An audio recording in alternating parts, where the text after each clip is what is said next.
The Aramaic Bible. In English, Numbers chapter 19.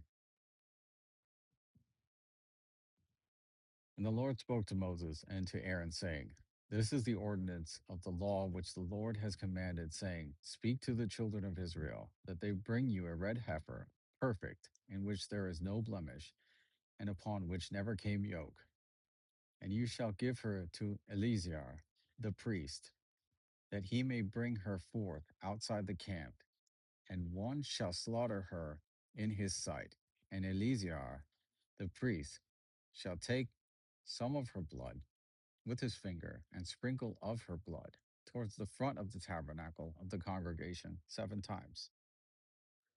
And one shall burn the heifer in his sight, her skin and her blood and her flesh with her dung shall he burn.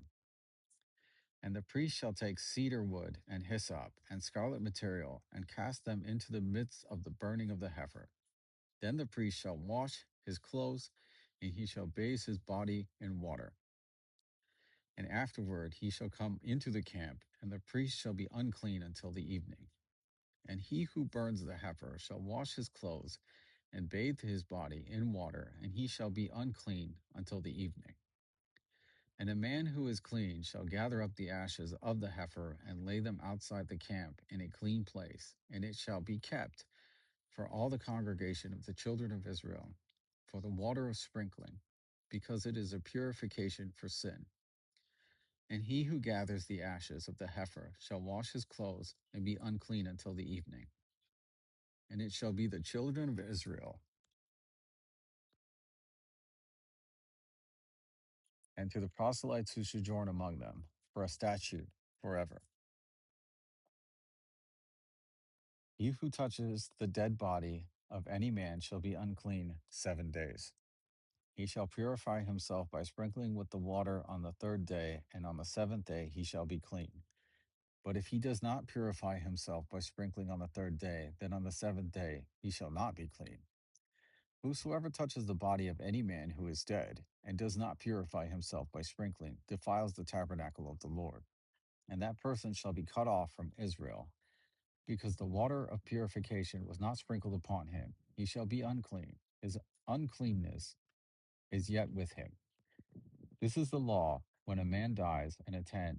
All who come into the tent and everyone who is in the tent shall be unclean for 7 days. And every open vessel which is not covered is unclean.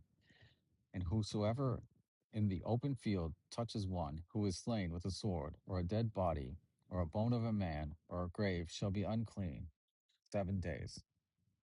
And for an unclean person they shall take some of the ashes of the burnt sin offering, and shall pour running water into it in a vessel. And a clean person shall take hyssop, and dip it in the water, and sprinkle it upon the tent, and upon all the vessels, and upon the persons who were there, and upon him who touched a bone, or a slain person, or one dead, or a grave. And the clean person shall sprinkle upon the unclean on the 3rd day, and on the 7th day.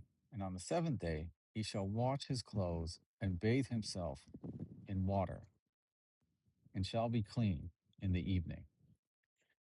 But the man who shall be unclean, and shall not purify himself, that soul shall be cut off from among the congregation, because he has defiled the sanctuary of the Lord. The water of sprinkling has not been sprinkled upon him. He is unclean. And it shall be a perpetual statute to you, that he who sprinkles the water of purification shall wash his clothes, and he who touches the water of sprinkling shall be unclean until evening. And whatever the unclean person touches shall be unclean, and the person who touches it shall be unclean until evening.